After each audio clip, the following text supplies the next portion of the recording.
Welcome to Your Sleep Coach, the podcast dedicated to helping you reclaim your nights so you can live your best days. I'm your host, Devin Burke, best-selling author, TEDx speaker, and the founder of Sleep Science Academy. I help exhausted insomniacs fall asleep, stay asleep, and wake up energized using proven science-backed strategies and holistic coaching methods. So whether you're tired of tossing and turning or looking to optimize your rest for better health, you are in the right place. So each episode, we're going to dive into expert insights, practical tips, and real-life success stories to help you sleep deeply to live fully. No pills, no gimmicks, just the tools you need to create the sleep you deserve. So get ready to say goodbye to sleepless nights and hello to more peaceful, powerful, and present you. Let's dive in. Sachin, welcome to the Interviewing the Experts. I'm so excited to have this conversation with you. I was blown away actually by your presentation at the Consumer Health Summit on breath. And so I thought it would just be a disservice to not share this information with Sleep Science Academy members and the people that are going to be listening to this on the YouTube channel. So welcome to the podcast here. So let me just briefly, I'm going to read your bio, but then I want to hear a little bit about your story, what got you into breath work and all the work you're doing now. So Sachin Patel is a father, he's a husband, he's a philanthropist, a functional medicine practice success coach. He's a speaker and author, a breathwork facilitator, and a plant medicine advocate. And Sachin is convinced that the doctor of the future is the patient, and he's committed himself to helping raise others' consciousness, activate their inner doctor, and their deepest healing through the use of lifestyle and breathwork. So welcome to the show. Thank you, my friend Devin. I'm so excited. You have one of my most favorite names on the planet. My son's name is Devin, and I'm so grateful for this opportunity to connect with you further and also with your community. So thank you for having me. Yeah. So let's dive right into it. So, I mean, you've studied so many different things. You've done so many different things, and you've came back to the breath. So what really intrigued you with, really diving deep and understanding breathing and breath work? Because I know your background is pretty comprehensive and you study a lot of things, but you came back to one of the most simple things, something that we take for granted, we don't really think about, breathing. So can you share a little bit about that? Yeah, sure. So thank you for asking. First of all, just to give the reader some context, the listener some context, I'm originally trained as a chiropractor, so you can't get that out of me. I'm still a chiropractor at heart. And then I trained in functional medicine to get a little bit closer to the root cause. And then I trained in lifestyle medicine. And then I experienced breath work. And that really opened up my eyes to a unique and new opportunity that was literally, right under our noses this whole time. But nobody had really created an experience for me around breathing. So everyone tells you to breathe better. Everyone tells you to hold your breath a certain way or exhale or inhale when you're exercising. And that's, the kind of extent of, formal coaching that I had in breathing. It was mainly around exercise, but I never knew you could use your breath to create profound spiritual experiences or release trauma and really alter your physiology in any way that you desire. And it wasn't until I experienced that myself. I went to a Wim Hof class, and my now friend and mentor, Giovanni, was hosting the event. I had no idea what I was getting myself into. A buddy of mine told me to come. So I jumped on and jumped along and went with him. By the end of the training, I was holding my breath for about 3.5 minutes. And we jumped into this little kiddie pool filled with ice and water. And we did the ritualistic ice plunge afterwards. I just felt so alive. And I fell in love with the community aspect of it. I fell in love with what I could do with my body and how quickly my body responded to the intervention and how measurably it responded. Because there's very few things that you do in functional medicine that are instantaneous, right? Some of these things take days or weeks, sometimes months for you to see a benefit. And I'm persistent yet impatient.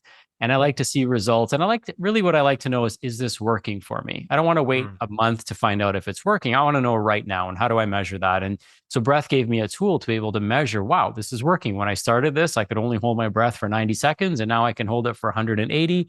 There's a measurable delta there of improvement. So that was the initial, spark that lit for me. And then I became friends with my instructor, Gio. And he was leading some different various ceremonies, and one of them was a breathwork ceremony. So I went to it, and I had an even more profound experience than I had using plant medicines. And I was like, wow, this is really cool. Like, I didn't know I could get into these type of altered states using my breath. Mm, And so we went from like Wim Hof, which is like breath holds and pushing yourself physically, to then using our breath to push ourselves spiritually and heal ourselves, which was really quite profound for me. And so then I got trained with Geo and became a facilitator of the elemental rhythm breathwork experience. And that's what you had a chance to experience in Arizona when we were together. And from there, I started hosting events online, adding it to our community events that we would host for practitioners. And then what I realized is that there's so much more here. So there's, mm, not just the spiritual benefits of exercise or of breathwork exercises. There's the obviously physical benefits of exercise, but then there's like physiological benefits. And that's when I came across James Nestor's work. And right around that time, my son was in the process of having some dental work done. He was about, I guess, was our 8 or 9 or at that time. And the dentist wanted to pull his teeth because his facial structure was too small to house his teeth. And he's a handsome little boy. So we didn't really, we were kind of caught off guard, to be honest. And turns out that he was a habitual mouth breather and his upper palate didn't form correctly. mm, And all these different dentists wanted to pull his teeth. And so I was reading James Nestor's work at that time. And, he said, and I agreed with him, is that, there's really not, we don't have too many teeth. Our faces are too small. And so then I learned about what was causing our facial structure to be too small. And we started correcting that with my son. So the positioning of our tongue affects our facial structure. The food that we eat affects our facial structure. The way we breathe affects our facial structure. And so that became very near and dear to me because I wanted to make sure my son had all of his teeth and that he had a nice, beautiful smile and an open airway so he could breathe correctly. So, my journey with breath has really, connected me more with my family. It's connected me more with myself. It's connected me more with my clients that I work with, the communities that I work with. So it's really been a vehicle for me to educate people and to create shifts in them.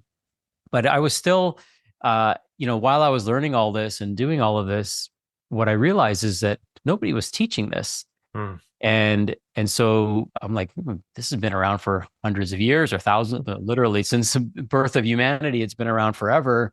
And nobody's really teaching it in a way that it's landing for practitioners where they're really connecting all the dots. So then that became my mission, is how do I help people connect all the dots and use breath as the lead domino that helps them improve other areas of their health. And as I went down that rabbit hole, I realized that breath affects our immune system, breath affects our lymphatic system, breath affects our circulatory system, breath affects our emotional state, breath affects our sleep, breath affects, so many different areas of our health. And in measurable ways and in very easy to measure rapid changes that can take place for people. So it doesn't take long to feel the benefit. It doesn't take long to measure the benefit. And it's the barrier of entry is like basically zero. We all have the apparatus that we need. Somebody just has to teach us how to use it. So my mantra and practice has always been, how do I find the simplest, most cost-effective, scalable solutions to help people get healthy and activate their own inner healing mechanisms? And breath was the thing I've been looking for my entire life. And again, no pun intended, but the answer was right under my nose. But it was almost too embarrassingly simple, right? So that's why a lot of people ask me, why does this stuff get overlooked? Why isn't anyone talking about this? And part of it is because in North America and many cultures, we're looking for the latest, greatest technological breakthrough. And what I'm here to tell everyone is that breath is both art and science. So there's so many different ways that we can breathe. So there is a bit of an art to it because it can be individualized for the person. And there's a technology behind it as well. It activates our own inner technology. And that's what I always encourage people to look at is how do we blend the art and the science of breathing so that not only does it continue to stand the test of time, but it also stands the test of scientific scrutiny. And literally, there's thousands of articles in PubMed that have been published about breathing. And the reason you don't hear more and more about it, or you won't hear about it on the evening news, is because it's not a big pharma play, right? There's really nothing to sell you except giving you the Mhm. age-old wisdom, and then just helping you, get better at it, right? And perhaps measure it. So there are ways to measure your breath and breathing.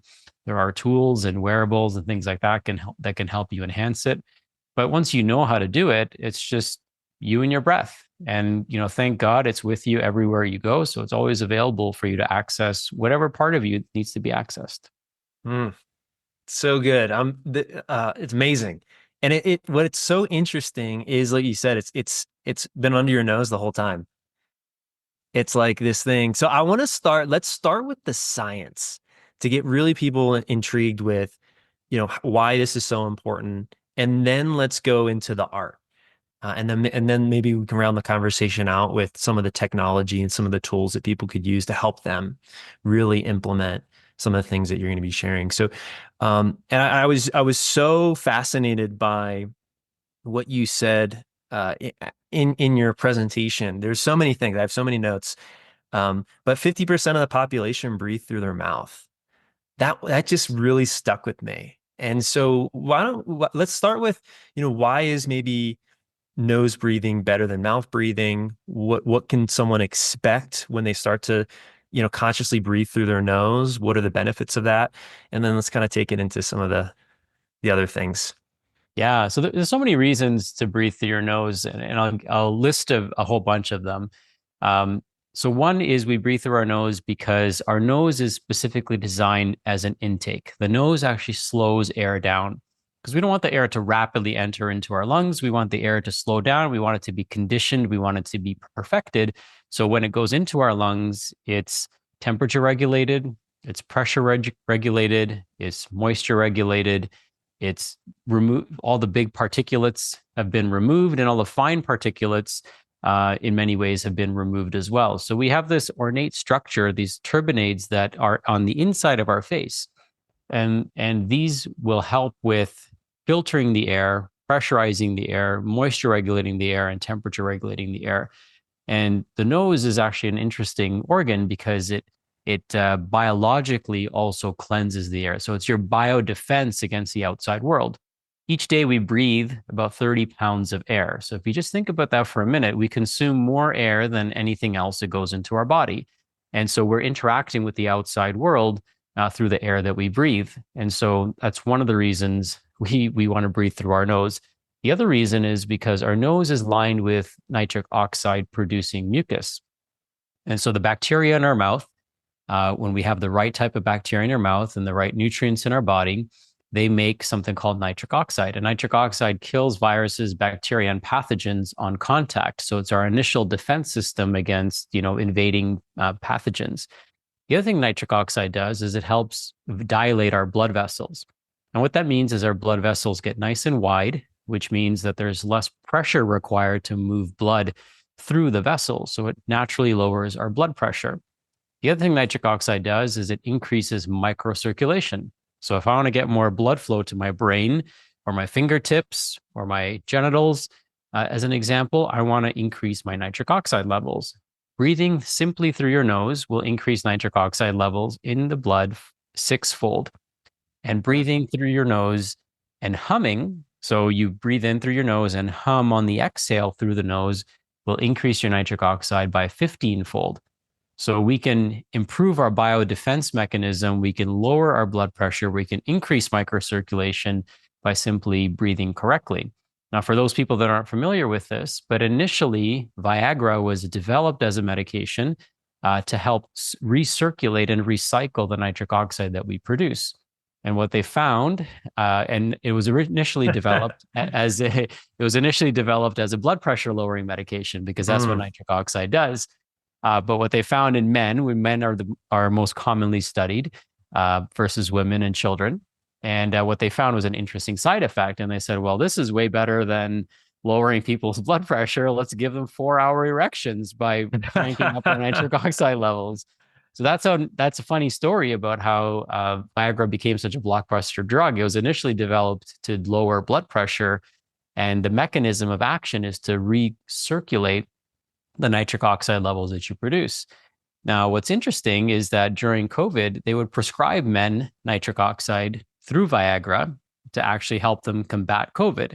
Wow. So it's actually a known beneficial nutrient or beneficial molecule, rather, to help with our immune health. When we breathe through our mouth, it dries out our saliva, which then kills the bacteria that help us make nitric oxide. So that's one of the reasons we want to ensure that we're breathing through our nose as much as we can. Our nose is one of those organs, if we don't use it, we lose it. So people who are habitual mouth breathers, what you will find is when they start breathing through their nose, it feels really constrained or obstructive to them. But the more you do it, the more your nose will open up. And just keep in mind that your nose is designed to slow the air down. So it's always going to feel more restrictive. So if I take a sharp inhale through my nose, it's always going to feel a little bit harder to pull in as much air versus my mouth, because my mouth doesn't pressurize the air. When you pressurize the air through your nose, you're actually getting 20% more oxygen delivery into the body as well. So there's actually a greater efficiency by breathing through your nose than breathing through your mouth. The other benefit of breathing through your nose is it allows you to place your tongue in the correct tongue position. So this was something I never, as a chiropractor, we would learn everything about posture. And the one muscle that we didn't learn anything about in terms of posture is the tongue. The tongue is actually a postural muscle. And your tongue is quite fascinating when you think about it. Parts of it attach to a bone in your neck called the hyoid bone. And the hyoid bone attaches to your shoulder through a muscle called the omohyoid. So it's not uncommon for people who have poor tongue posture to have chronic neck and shoulder pain because their tongue isn't positioned correctly. So if you were to place your tongue at the roof of your mouth, just behind your front two teeth, what ends up happening is your mouth naturally seals itself. Your vagus nerve has a lot of nerve endings just behind your front teeth, so it instantly relaxes you. This is why children will suck their thumbs to soothe themselves or use a pacifier to soothe themselves, because it hits that magic button at the roof of their mouth. And what also happens is the muscles in the cervical spine relax, because now the tongue is holding the front of the head up instead of these extensor muscles in the neck doing that job. So tongue positioning, believe it or not, plays a huge role in our overall health and wellness. And another thing that people may or may not know is that we have something called a myofascial matrix in our body. And this myofascial matrix is basically a web-like structure that literally envelopes and wraps around every cell, tissue, and organ in our body.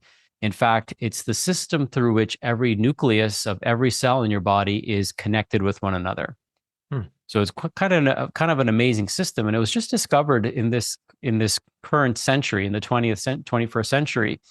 And before, when we used to do anatomy dissections, we would just cut through the matrix. We just thought it was just like goop. We didn't really think anything of it, but it's this fabric that connects every single thing in your body. So in fact, your tongue is connected all the way to the tip of your toes. And so one of the things we're seeing more and more of that is a result of a variety of different reasons, one of them being poor methylation, is nowadays kids are being born with more and more tongue ties. And a tongue tie is basically this little frenulum that connects your tongue to the bottom of your mouth. And when that tie becomes really thick, or if it's too long, it restricts the motion of the tongue. So it prevents people from being able to put, especially young children, from being able to put their tongue in the roof of their mouth. This actually was the case for my wife. She had a tongue tie growing up, didn't know it. And so she had a hard time latching when she was trying to breastfeed. And she also would suck her thumb. And when children suck their thumb, it actually pushes their upper palate upwards and makes their airways smaller. And it also can cause an open bite because the jaw comes forward and the teeth come forward. So she ended up having to have braces 3 different times because of this. And it wasn't until she finally met with an airway dentist that they were able to correct this open bite and they were able to address her issues. But this is a common thing. It's much more common than people think. And when she had her when she had her tongue tie removed, her neck pain instantly disappeared that she had Wow. for as long as she could remember. because it was creating this restriction. Her hamstring flexibility improved instantly right after the Wow. procedure because that entire system, that entire fascial system got released and her body was able to move much better. So our tongue is like a very fascinating muscle that nobody really talks about. It helps us taste food. It helps us speak and articulate ourselves. It acts as a spacer. So that's why the positioning of the tongue is so important, because when the tongue is positioned correctly in the roof of the mouth, it pushes the teeth outwards and acts like, it prevents the face from collapsing inward. And so when we position our tongue correctly, then it allows our airways to develop nice, wide, and open, but it also allows for our palatal arch to develop correctly and our dental arch to develop correctly as well. And when we don't put our tongue in the right position, then our face caves in, things get really small, and therefore it becomes even more restrictive to breathe through the nose. So then people end up breathing through their mouth because their nose just feels so restricted to breathe through. And that habitual mouth breathing then causes them to develop adenoids and tonsillitis. And guess what? They end up getting these structures removed, but it's actually caused by the mouth breathing itself. Wow. So if we remove the adenoids and tonsils, we don't actually fix the problem. We perpetuate the problem because the children will continue breathing in and out through their mouth and never address the issue. And for what it's worth, since we're on the topic of children, about 10% of children snore. Most children, you'll find, if you just pay attention to young kids, they're habitual mouth breathers. So you really have to, I was going to say beat that into them, but you have to, that's not the right word. No. You really have to gently instill that wisdom into them to breathe through their noses. In many cultures, actually, I'm learning this more and more. In many cultures, it's like a cardinal sin to breathe through your mouth. Wow. In Western culture, we insult somebody by calling them a mouth breather. And in Eastern cultures, it's actually like you get your hand slapped if you're breathing through your mouth. So I don't think they necessarily understood all the biological and somatic effects necessarily, but somehow we've known this for many years that breathing through your nose is far advantageous for you. Here's an interesting fun fact. So your mouth is the dirtiest part of your body. So if you ask any microbiologist, what's the dirtiest part of your body? Most people might say your butt or your hands or, other parts of you, but it's actually your mouth. Hmm. So the importance of that is that if you're breathing in 23,000 times a day, you don't want to be breathing in all the bacteria that's in your mouth. The bacteria in your mouth belongs in your mouth. When you swallow your saliva, as an example, the acids in your stomach kill all those bugs. So they die on contact. But when it goes into your lungs, then your lung has an immune system and it has its own microbiome, which is a collection of bacteria. Now your immune system is on high alert all day, every day, just by you sitting there breathing incorrectly. But if we breathe through our nose, it cleanses the air. It conditions the air, as I mentioned earlier. So there's so many benefits of breathing through the nose versus the mouth. And then one more thing about about mouth breathing, is that the number one cause of cavities is mouth breathing. And that was a shocking fact to me, but it made sense because when I went to my son's first dental appointment, the dentist is like, we've got good news, we've got bad news. The bad news is your son has a ton of cavities, which we were shocked by because he doesn't eat any crap. And the good news is they're all in his baby teeth. So we're like, okay, well, he doesn't have to have any dental work done, which I think would have traumatized him. But the dentist didn't tell us it was about the way he was breathing. They didn't even mention that once. They weren't concerned at all. However, when I went through James Nestor's trainings and read his book and listened to a ton of his podcasts and stuff, I realized, oh my God, my son was a mouth breather. And then it all made sense. It made sense why his upper palate was so small. It made sense why he had cavities. It made sense why his behavior at times was a little bit erratic. It made sense that he would drool all over his pillow at night. And we thought it was the cutest thing. And we have tons of pictures to prove it and embarrass him with at his wedding. However, it's not funny, right? In the sense that we were laughing.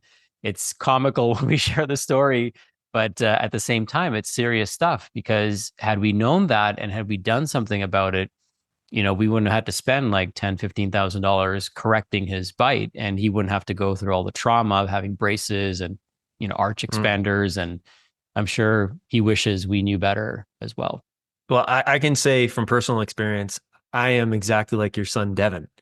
Literally, I had braces 3 times, had a roof palate expander, had a bunch of cavities.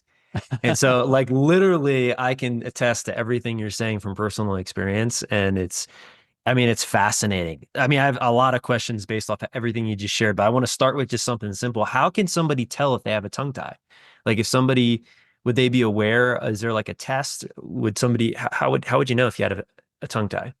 Yeah, so there's actually I mean some people will know. So if you can't put your tongue at the roof of your mouth and open your mouth like this, Okay. okay, then you probably have a tongue tie. And you probably want to like I'm not going to encourage people to self-assess because there's some people that may have a tongue tie and think that they don't. Hmm. Whereas if they went to a professional and had an assessment done, then they might be assessed with it. My wife didn't know her whole life that she had a tongue tie. So, but all that when we connected all the dots, I'm like, you for sure have a tongue tie. And she was in denial about it. And she went to the dentist and they're like, no, you have a significant tongue tie. And it's a very simple procedure. So it's just a laser procedure that you can have done. Takes just a couple seconds to do it. And the tongue, interestingly enough, fun fact about the tongue, that pound for pound, your tongue is the strongest muscle, Hmm. and your tongue is the fastest tissue in your body to heal. And so it heals very quickly. Feels a little bit weird, she said at first, but it heals really quickly. And then you have to do some myofunctional exercises so that you've got this newfound range of motion. You've got to train your tongue to be able to go through those ranges of motion and strengthen it as well. So it's a pretty non-invasive procedure. I mean, everyone is going to have their own experience with it, but I would connect with an airway dentist. If you go to askthedentist.com, you can connect with a dentist that is specifically trained and they're airway focused, not just focused on your teeth. Dentists actually play a much bigger role than they lead on to, or Hmm. at least they could, right? They could stay, strictly cosmetic. They could stay strictly with cleaning and cavity removal and stuff like that. But when you start getting into more advanced dental practices, then a lot of them will focus on the airway. And I coach a few dental practices and we focus on whole health. So we understand that the mouth is a gateway to so many different things. I mean, as a functional medicine practitioner, your mouth is the beginning of your digestive system. Your nose is the beginning of your immune system, right? These are big systems in our body that can have significant challenges. And so just understanding how this whole area of your face works and using it correctly can make a huge difference for people. So I want to ask too. So 50% of the population mouth breather. You kind of touched on a little bit. Is there with the nitrous oxide, but why is if breathing from the nose has all these benefits, which it clearly does, why do half of the population breathe from their mouth? I mean, you sort of touched on it there, but I'm just Yeah. curious if there's a little bit more to that. Yeah. I mean, part of it is they just don't know, Okay. right? So yeah. They've just breathed that way their entire life. And here's the other thing. It's a lot of it is unconscious. So here's what I want people to pay attention to. Those people might be listening to this and they're obviously now paying attention to whether they're breathing through their mouth or nose. And Mm. they might find that, oh, I'm breathing through my nose. Like I don't breathe through my mouth. I'm totally okay. But the moment they start climbing some steps, the moment they go for a walk, the moment they start exerting themselves, they're going to default to breathing through their mouth. So you have to pay attention to how you're breathing, not just now while you're listening to this, but how are you breathing in all the different activities that you're doing? And there is a time and place to breathe through your mouth, right? So if I'm doing an all out sprint, then I'm going to be breathing in and out through my mouth as fast as I can because that would be the smart thing to do. Because every time I breathe in and out, my lungs expand and contract. My diaphragm is rapidly moving up and down. That's actually helping my heart pump blood. So I would want to leverage that, right? I'm not going to breathe like that all the time. But if I'm trying to escape a situation or trying to push myself as hard as I can on a sprint or lifting weights or something, then I'm going to do that. Or I might find myself breathing in through my nose and out through my mouth, right? If I want to rapidly release the CO2 that's building up. So I think it's a lot of it has to do with how we breathe unconsciously.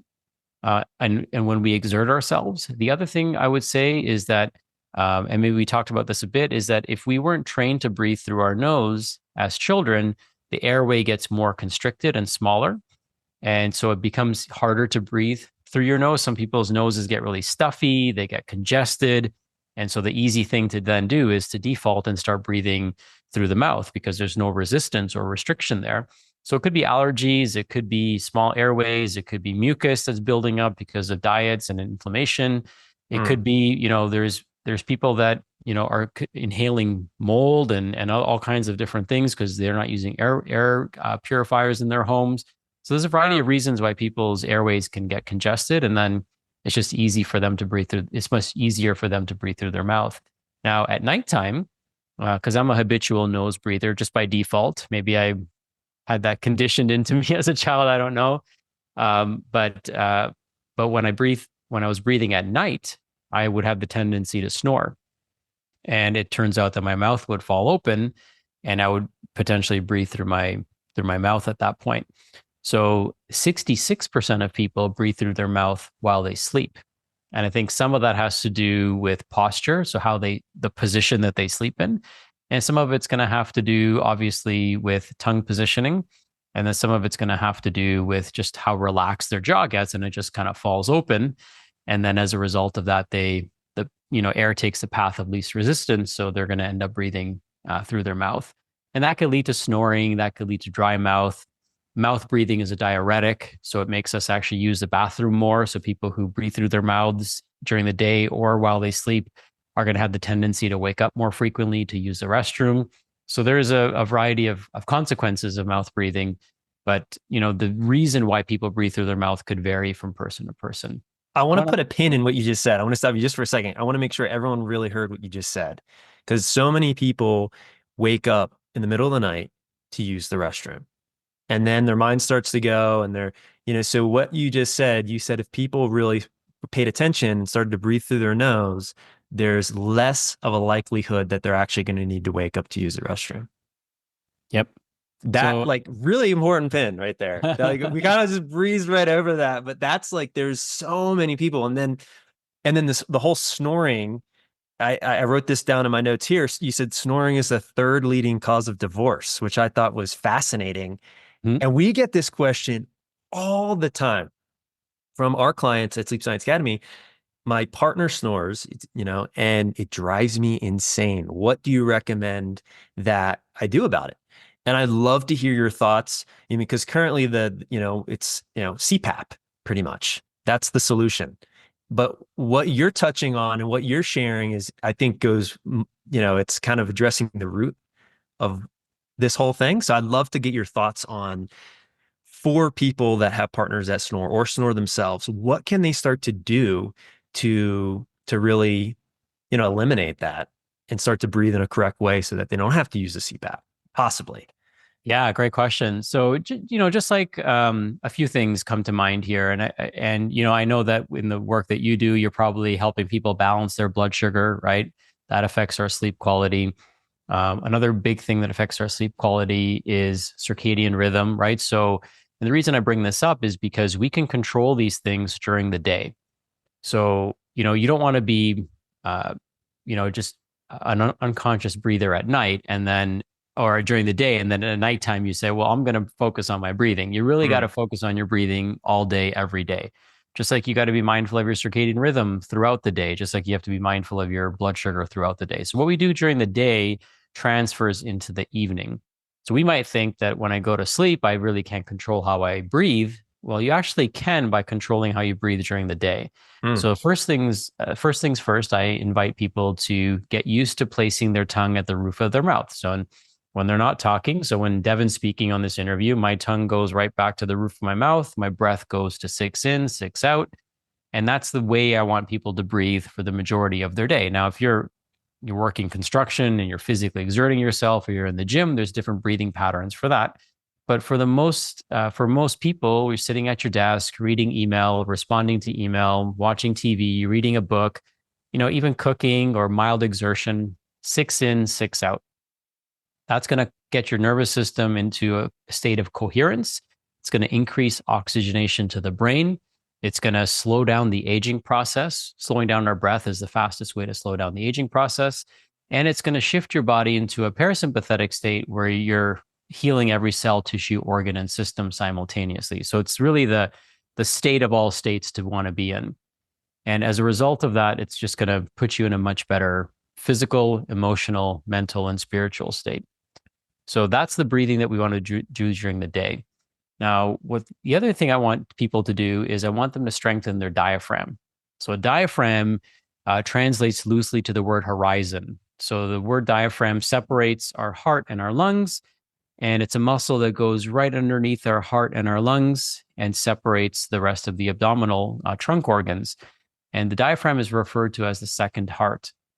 The diaphragm, with each breath that we take, moves up and down. So it's doing that 23,000 times a day, and it helps us breathe. Now, it's the only muscle that works 24/7 that we have conscious control over. So your diaphragm obviously keeps working while you're sleeping, keeps working consciously and unconsciously during the day, just like your heart does, but your heart you don't have conscious control over. You can, however, control your heart through the diaphragm. So by slowing down our breathing throughout the day, that's going to get our heart in a nice, calm, rested state. Our lungs expand and contract. That gently squeezes the heart, allowing it to create pressure. And the diaphragm is an easy muscle for us to overlook. And it's also an easy muscle, thankfully, for us to strengthen. And the way you do this is by doing something called crocodile pose. Now, you can do this pose before you go to bed. You can do it when you wake up in the morning, you're already in a laying position, or you can find a time during the day to squeeze it in as well. Or if you're doing yoga or any exercising and you have some time to lay on your stomach, you can do it then. You're simply laying on your stomach with your hands on your head on your hands like this, and you're breathing into your belly. So for 2 minutes straight, you're going to breathe into your belly. If for whatever reason you can't lay on your stomach, it's uncomfortable or painful, then you could put some textbooks on your abdomen and you could breathe into your abdomen, or you could cross your arms and put them on your abdomen and breathe into your arms, again, trying to lift your arms up and down with each breath you take. So strengthening the diaphragm will make a huge difference because that's going to allow you to breathe properly. People use a CPAP machine. Keep in mind, what is the CPAP doing? The CPAP is creating pressure, right? And guess what does that? Your diaphragm does that. So when the CPAP is doing all the breathing for you, even if you continue to need a CPAP, I encourage you to strengthen your diaphragm because the CPAP is going to weaken your diaphragm. It's almost like putting your diaphragm in a wheelchair for 8 hours. It's not going to get stronger. It's only going to get weaker. So just keep that in mind as well. The other thing that I would recommend in terms of reduction of snoring is going to be eliminating foods that you're sensitive to. So dairy generally tends to be very mucogenic. Alcohol before bedtime can also cause the airway to collapse because we're so relaxed. Muscle relaxers can do the same thing. Another big thing is sleeping position. So we encourage people just from a postural standpoint to sleep on their backs if they can help it. But you want to have a pillow that cradles your neck, not a pillow that kinks your neck into this position. Because when your neck gets kinked in that position, then it's like kinking a garden hose. That airway collapses and you're creating a physical restriction in how you breathe. Side sleepers, I tend to go from side to side. I'll start off on my back. I always try to come back to my back, but then I'll find myself going from side to side. So you want to have a pillow that can support you on your back. If that's where you start off and that's where you want to be, we use something called a neck nest, or you can get a latex pillow, which is a supportive pillow that allows you to go from one side to the other, and it provides a nice neutral position to your spine. Other things that you can do to help open up the airways and breathe correctly is again, focus on your tongue posture. So tongue should be at the roof of the mouth. That seals the mouth, keeps it nice and closed. And we're going to put a little piece of mouth tape just on our lips like this. We use something called 3M micropore tape, and that ensures that you're going to be breathing through your nose as much as possible. There is a protocol, and remind me, I'll go through the protocol for mouth taping in a second. And then for some people, we might want to, if your sinuses are clogged up all the time, there's actually something called nose clearing exercises that you can do. So by simply taking full breath in, and then a relaxed exhale, another full breath in, and then a relaxed exhale. So relaxed exhale is where you just let the air out, you don't blow it out. And then you just plug your nose like this. And then you could move your head around, up and down, side to side. Keep holding your breath. Obviously, I'm talking, but holding your breath. And you do that 3 or 4 times for 3 or 4 breath holds, and you'll find your nose instantly opens up. Okay. Wow.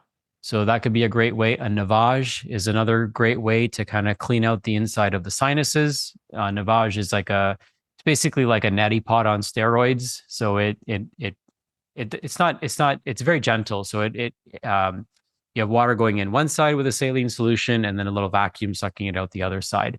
Great way to cleanse the sinuses, remove any like pollen and other debris, dust, things like that that can get in there. And then what I add to my sinuses before I go to bed is something called Nasya oil. So Nasya oil is an Ayurvedic formula, and it's just a few drops of oil, 4 drops of oil in each nostril, and I just tilt my head back for a few minutes and let it kind of lubricate the inside of my sinuses. So it's like a sinus conditioning oil, and purifies, cleanses the sinuses. You have great dreams. It also helps with increasing focus as well. So those are some things that can be helpful. And then the last thing, and I'm happy to share a guide on this whole process, is we have tongue exercises and swallowing exercises that we have our clients do. So these exercises help strengthen the muscles in the tongue, and they also help the tongue go through its full ranges of motion, which a lot of people don't do. So one of the exercises is sticking your tongue out as far as you can. Another exercise is rolling your tongue back. Another exercise is pushing into one cheek and then pushing into the other cheek. Another exercise is trying to swallow your tongue, right? So we just take the tongue through its ranges of motion. And these are things that can improve the tongue positioning, but then also swallowing exercises we recommend will also create more patency in the tube, in the airway. So we can do these. These are really fun, and they're really challenging actually. So what you're going to do is you're going to make a nice wide smile like this. Okay. And then you're going to place your tongue at the roof of your mouth. And you're going to gently push your tongue forward as you do that. And then you're going to swallow. Mm. Okay. And then you're going to look down, do the same thing. Swallow and look up and do the same thing.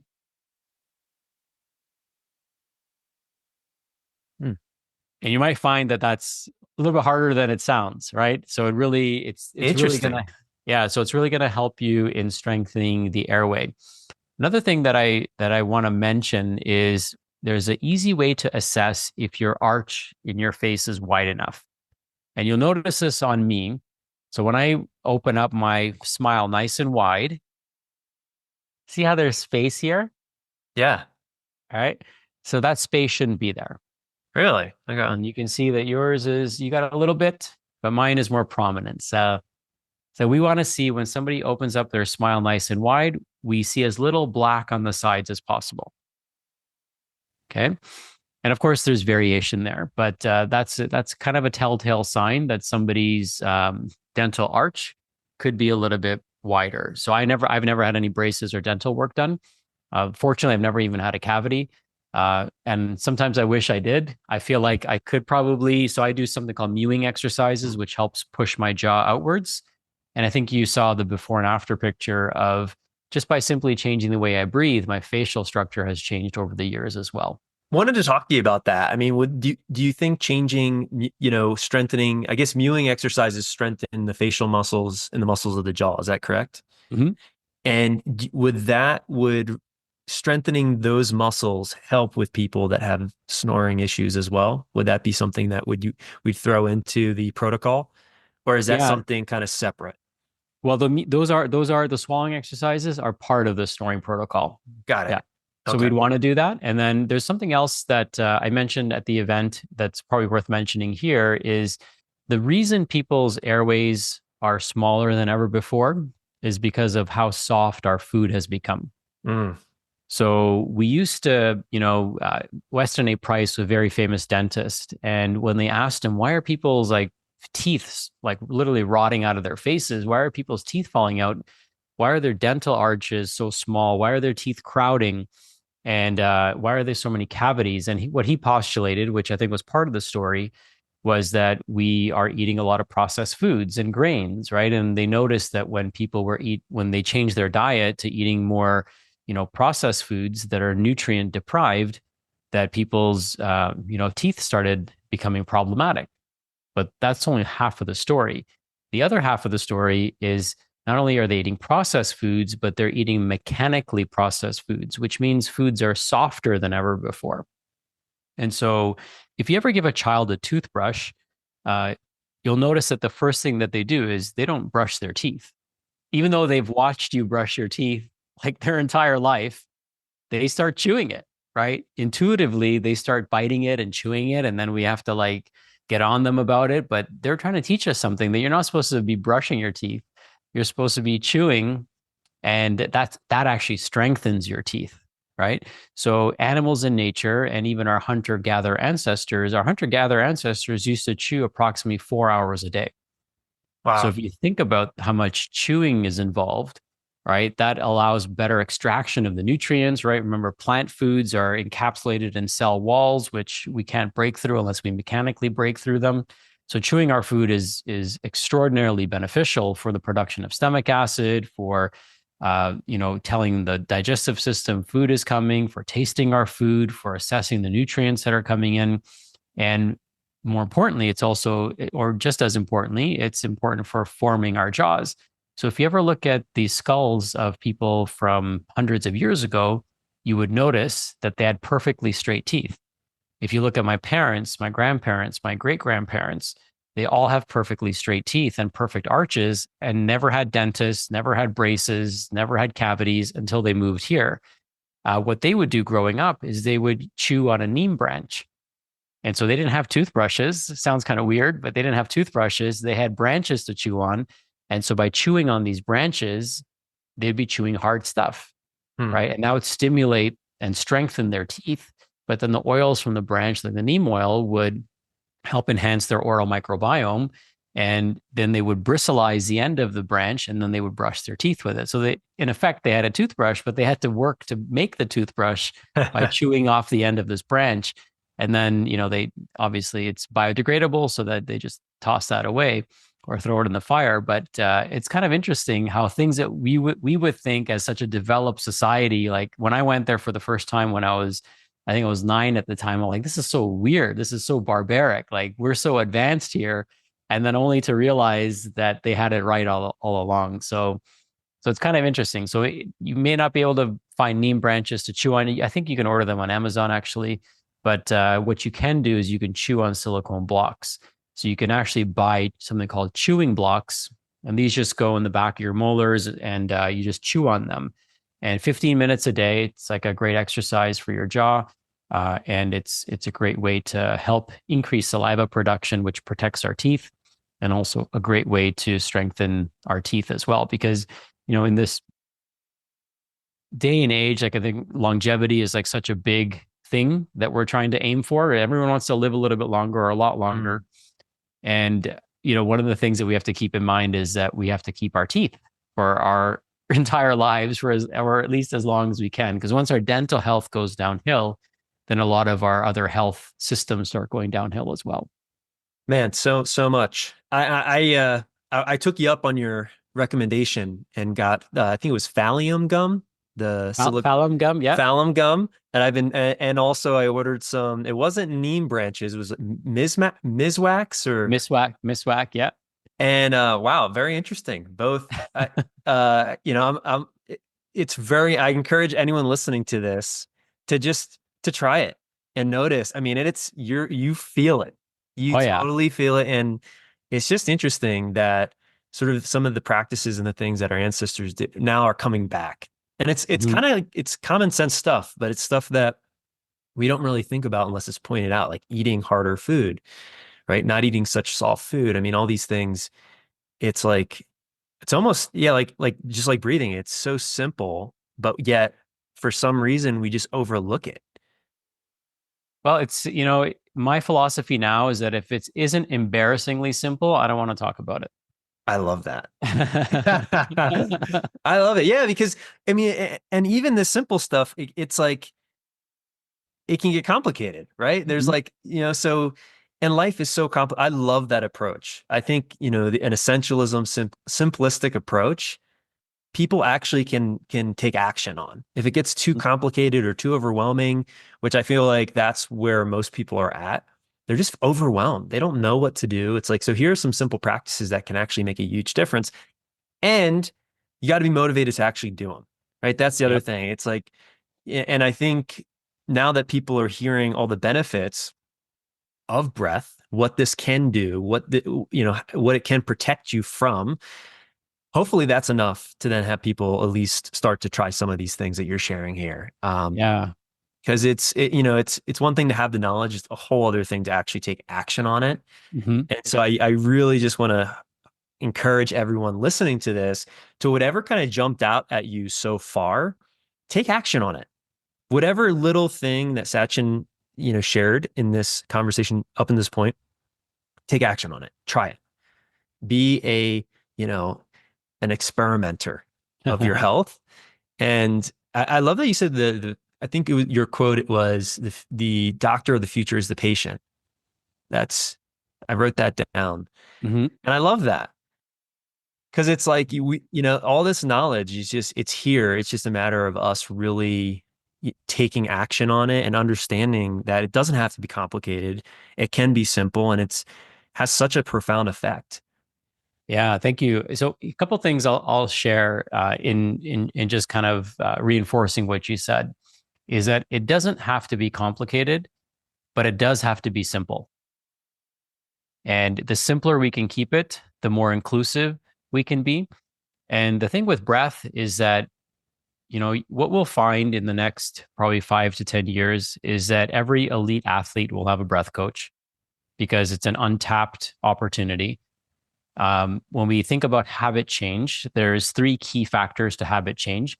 One is motivation. So hopefully we've given you some motivation to improve at least the consciousness of breathing. The second is ability. We all have the ability to tap into our breath, and because we're already doing it. And the third one is prompt. So the way I kind of lean in on this, and it just takes a little bit of habit forming, but what's the thing that you think about the most? For some people, it's their children. For some people, it's their phone. For some people, it's their email. For some people, it's whatever, right? So pick that thing you think of the most. Maybe pick the top three things that you think of the most. And then the second thing you think of is your breath. So every time I think of my son, I think of my breath next. Every time I pick up my phone, I think of my breath. Every time I check my email, I think of my breath because my breath is my companion, right? And it's like my guide and my companion because if I alter my breath, it's going to allow me to do whatever that activity is more effectively. So if I'm at the gym, I'm going to be more effective. If I'm checking my email, I'm going to be more effective. If I'm communicating with my wife, not only am I going to pay attention to how I'm breathing because I want to hold space for her, but I'm going to pay attention to how she's breathing because I can tell from her slight, subtle shift in her breath if she wants to have this conversation or not. Okay. And so breath plays such an important role. And it's basically a window into our nervous system. By paying attention to how somebody's breathing, if I was sitting here breathing like this, it would be hard for you to have, it'd be hard for us to have a conversation. But like, dude, like, what the hell is wrong with you? Right. But if I'm sitting here having a nice, casual, calm, soothing conversation with you, well, I better pay attention to how I'm breathing. Right. So it's my unfair advantage as well. And I know one thing I wanted to mention is, and I don't want to leave people without this knowledge, is I want to share just a couple of breathing techniques that I think would be helpful for them. Please, yes, absolutely. And then I want to talk about tools, like technology tools to help bring that awareness, because I think that's very helpful for people to have that subjective data. So yeah, please. So I'll keep it quick. But here's what I want you to know. There's probably like 3 or 4 breathing techniques that I use all the time. One of them is called coherence breathing. Super easy, super boring, yet super effective. So tongue at the roof of the mouth, jaw nice and relaxed, breathing in for a count of 6, breathing out for a count of 6. This is your default breathing pattern. So when in doubt, this is the way you should be breathing. When you're driving, reading a book, doing the dishes, relaxing, having a conversation on a Zoom meeting, that's how we should be breathing. Second breathing technique I want to talk about is called a physiologic sigh. This is the fastest way to go from fight or flight to parasympathetic rest and digest. It's really simple. You'll take a 3-stage breath. So you'll fully exhale, breathe in to the belly through the nose, tongue at the roof of the mouth. Breathe into the chest. And one more sip of air, either through your nose or through your mouth into the throat. And then just hold. And then we're going to drop the tongue on the count of 3 and audibly exhale with a sigh. 1, 2, 3. Letting the air all the way out, repeating that 3 or 4 times. You do this in the car if you don't want to bring work stress into the home. You could do it in your car if you don't want to bring home stress to the office.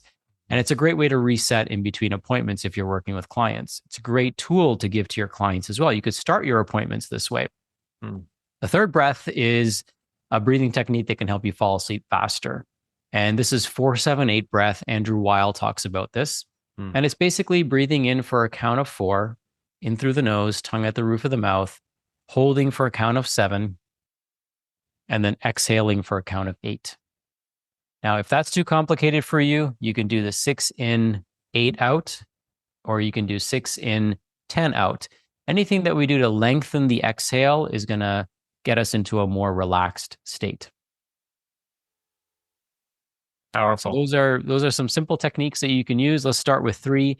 And I'm going to share a whole series of tools with you and your team that you guys are more than welcome to share with your audience. Absolutely. Thank you so much. That would be incredible. We'll definitely put that below this conversation, wherever this is posted as well.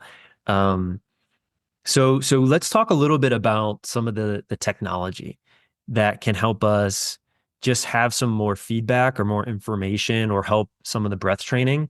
I'd love to get your thoughts on some of the tools, the technology that you're finding useful for people Okay. that are looking to dive deeper into breath awareness and breath optimization and using breath as a tool. Okay, absolutely. So there's a few things that I like. One is an app called Snore Lab.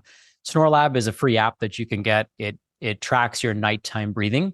So if you're snoring, it's going to pick up on those patterns. So really simple, great tool to have that self-awareness. Doesn't cost anything. It's a free intervention. You can get the paid version. I think it's like $15 for the year, and it allows you to have a whole bunch of other features unlocked.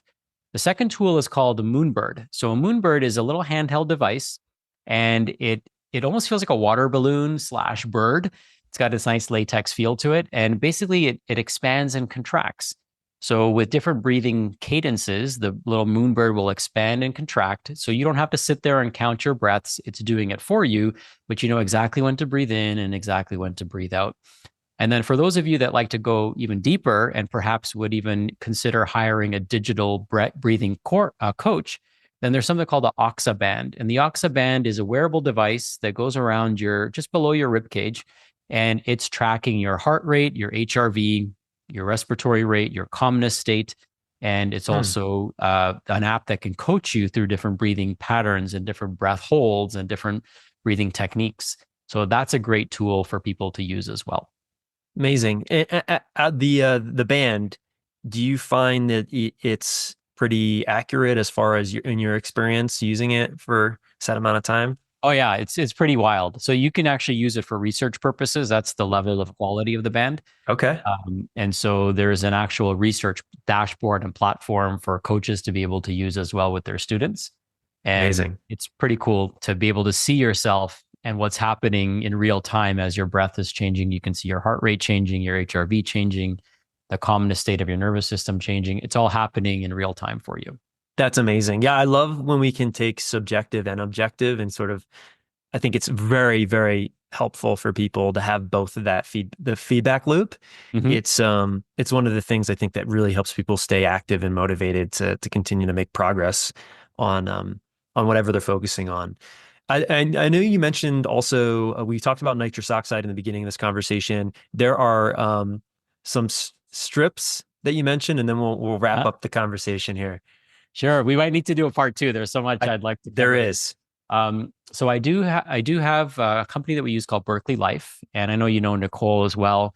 And they make nitric oxide strips. So you can actually just place a strip on your tongue, measure your saliva levels, and within 10 seconds, you'll know if your nitric oxide levels are where they need to be. Awesome. Awesome. Sachin, listen, we definitely need a part 2. We literally just scraped the surface here. There's so many more questions, but I just want to say thank you for the work you're doing. Thank you. Really is so powerful, so meaningful. This conversation is so valuable, is going to make a real impact on the people that listen to it. So I appreciate you, your work, your time, and I look forward to connecting with you in the future for round 2. My pleasure. Let's make it happen. We'll put it in the books. And thank you for your lovely community for listening, tuning in. And I hope this helps people breathe just a little bit better. I'm sure it will. Thanks a lot, Sachin. Thank you. Now, if you're ready to take the next step towards better sleep and want expert guidance, my team and I are here to help. You can book a free sleep consultation to learn more about how our proven approach can work for you. All you need to do is visit sleepscienceacademy.com to get started. And if you're passionate about sleep health and you want to help others overcome their insomnia, you can also check out our sleep coach certification program, where you'll gain all the tools and the training you need to guide clients to better sleep and transform their lives. So whether you're looking to reclaim your nights or make an impact as a sleep coach, it starts with one step. That's visit sleepscienceacademy.com to learn more. Thanks again for tuning in, and don't forget to subscribe, share, and leave a review if you found this episode helpful. Sweet dreams, and I'll see you in the next one.